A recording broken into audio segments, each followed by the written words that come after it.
everybody. Welcome back to another episode of The Way the World Works, a Tuttle Twins podcast.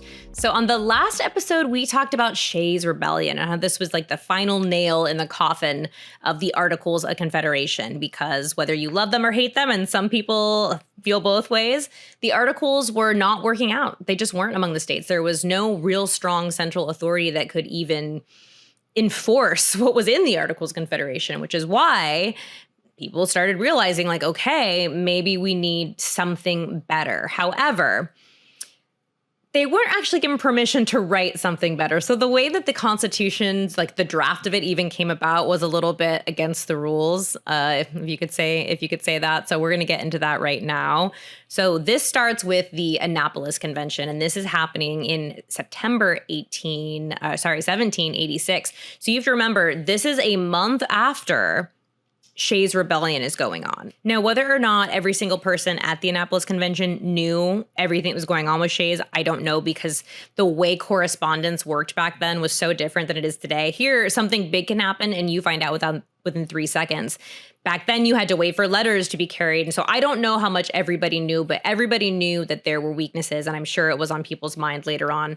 But so Annapolis Convention is happening.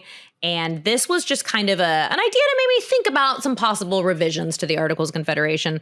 Clearly, this is not working great. So, you know what, let's just meet, let's talk about it. But not that many people were there. So I think not even half of the delegates from the states showed up. So this is a very small convention. This is not a big thing. But it does lead the way to the Constitutional Convention. But all things considered, the Annapolis Convention did not achieve much. There just really weren't enough people there to even achieve much of anything. I think it was Alexander Hamilton who wrote like a little report, and they were basically like, all right, here's some things we discussed. Let's talk about it at what they were calling the Philadelphia Convention, which the Philadelphia Convention would become the Constitutional Convention. So, all right, Constitutional Convention starts. This is a big deal. It's actually, they decide it's going to be done in secret, and there were a few reasons for this. So that might sound a little suspicious. Why on earth are a bunch of politicians meeting in secret? And you're absolutely right to be thinking that. Nothing good ever happens when politicians meet in secret. But there were some valid reasons for that. So one of the first things is they wanted permission to speak freely. They didn't want to deal with political backlash from people. This was a giant and probably one of the most important brainstorming sessions in human history. And they're just throwing ideas out there and they're debating them. And they didn't want to deal with political backlash, which to me makes sense. They also wanted to avoid outside influence. They didn't want anyone in the delegates in there, couldn't speak. They didn't want any of the delegates to have to deal with answering to outside forces that had their own agendas, right? So they wanted to keep it a pure process.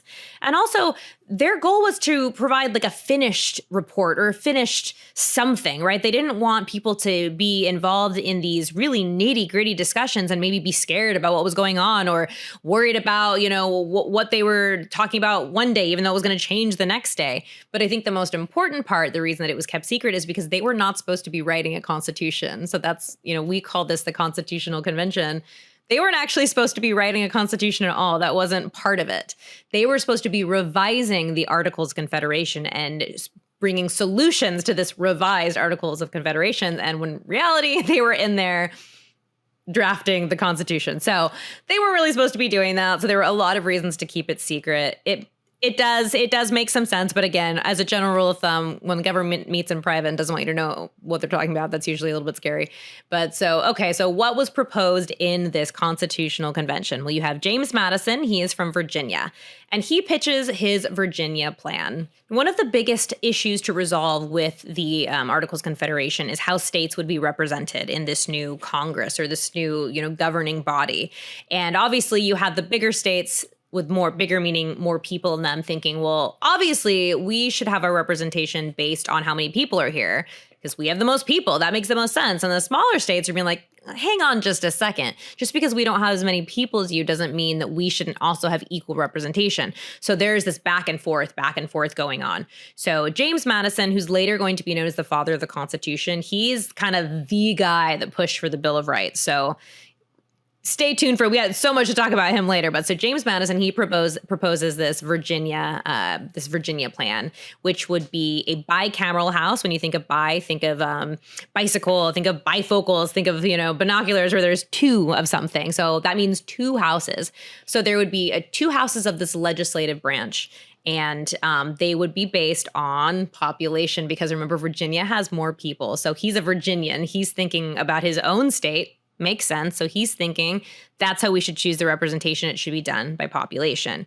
But a really cool aspect of this form of government that Madison is proposing is he thinks we should have separation of powers, another one of my favorite parts about the Constitution, where you have separate and very independent branches of government. You've got executive, you've got legislative, you've got judicial, and they do their own thing, and they each keep each other in line. So that was one of Madison's biggest things. He's like, this is what we need to do. Overall, James Madison wanted a stronger central government. That was a big thing for him. Now, again, even though sometimes I read this and I'm like, okay, but how compatible is it with individual liberty? There's some great quotes from James Madison we'll go over in a later episode where he talks about the importance of having a rule of law like this to keep people in line. So we'll get to that later. So then we have another plan proposed, and this one is the New Jersey plan. Now, New Jersey is a smaller state, so this should not come as a surprise to you that New Jersey was saying, hey, wait a second, Virginia. We get it. You got a lot of people. That's great. We're really happy for you. We love that for you. But here's the thing. We don't have a lot of people. And what you're telling me is that now we don't get an equal voice in this new governing body. I don't think so. So New Jersey plan is basically saying, no, we need to pick representation equally, which means that every state gets the same amount of votes. That's what we're doing. That's how it should be. So that was a defining feature of the New Jersey plan. And oh my goodness, guys, when I talk about this, I get a headache, because where in the world does Alexander Hamilton get his ideas? So Alexander Hamilton, who we will have an entire episode about, I can't even say his name without wanting to rap the song. But Alexander Hamilton is a very complicated person. He is so admirable in so many ways. And in other ways, you're just like, but why? But why did you do that? And in this case, this guy gets up and he's like, hear me out. Yes, Britain wasn't great. We didn't love it. It wasn't great. But maybe this kind of like this monarchy thing, this like one ruler that rules until they die, like maybe that's great. But instead of Britain, it's America. So basically he's saying, let's do the same thing Britain did, but let's do it here. And it's like, all right, let's do tyranny, but let's do it American style. And that doesn't make any sense. Tyranny is tyranny. And it was a system set up to make it easy to oppress people. So this is a terrible idea. You'll notice that part was left out of the musical. They didn't bring up him wanting to propose this terrible idea with a lifetime president who was basically a king. But surprisingly enough, John Adams actually supported similar plans. And so it's interesting to see these people who were great patriots and really did love their country, but they thought that the same system was going to work as long as it was done in America. Like, we just need the right authoritarians, and that doesn't work. So Hamilton, what do they say in the South? Bless his heart. Bless his heart.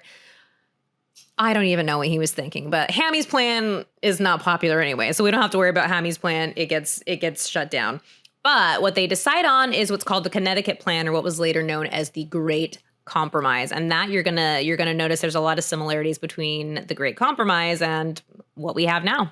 All right, so we have this Great Compromise. What does that entail? Well, it has that bicameral legislature again, and I think this is genius. There's a lot of things I think are just so astounding about our Constitution, and I think this was such a great way to do it. So you're going to appease both the small states and the bigger states with this. So you're going to have one branch of this legislature, the Senate, where every state gets the same amount of representatives. And we have that today. Every state has 2 senators and only 2 senators. So that is going to be the first part of your legislature. Then you're going to have another one. We call it the House of Representatives today. And that is going to be where you have representation based on how many people are in your state. So a smaller state is going to have fewer representatives than a bigger state. But because these 2 houses have to work together, that makes perfect sense. And it was interesting. I was watching a video because I like to do a lot of research for these and hear other people's opinions that maybe aren't like mine. And this guy was saying like, oh, well, Canada does it better. And, the Senate And the House of Representatives, because there's two houses, like they can't get anything done and blah, blah, blah. And I'm like, that's the whole point. I know you might be thinking like, wait a second, we want the Senate to get more done and to pass more bills. We want the House of Representatives to pass more bills. No, we don't, because usually when that happens, it's not always good for us, the people. And, we talked about the omnibus bills a couple episodes ago, and I told you that one of the biggest problems about that is that, congressmen will be given like a 900-page bill and said like, so like you have an hour to figure out if you want to vote for this, and then they have to vote or abstain. And so it's like getting things done quickly and getting them passed without taking a lot of thought into it is not the goal. Gridlock is the goal. This goal of like, no, let's have people really debating these. Let's have people like filibustering. Let's have people like really talking about these before we do anything with them. So this gridlock, this making it harder to pass things, that's a feature, not a bug, as we say. That was supposed to happen. So we get that. We have the separation of powers. We have the three branches of government. We have checks and balances. So this was a pretty good plan. But just because this was done here, and I think this is what confuses a lot of people. We think Constitutional Convention, great. Everyone's going to vote on it. They're going to be like, this is great. All right. That's it. That's how the Constitution became the law of the land, and that's not true. So the Constitutional Convention, which remember was just the Philadelphia Convention, they're just basically agreeing to a draft of something to present to the delegates of the states. So they finally have this draft. It's done. And then they go to the states and they're like, hey, look what we made you.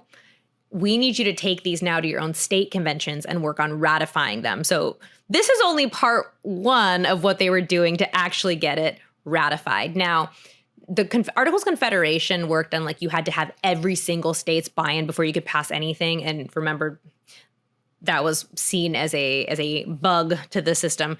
So they didn't do that with the Constitution. When it came to states ratifying it, they said that they only needed to have 9 states ratify it. And so once they had their 9th state who did it, that's when the Constitution became like the law of the land. So in 1788, I think it was, yes, New Hampshire becomes the 9th state to ratify it. They have all the votes they need.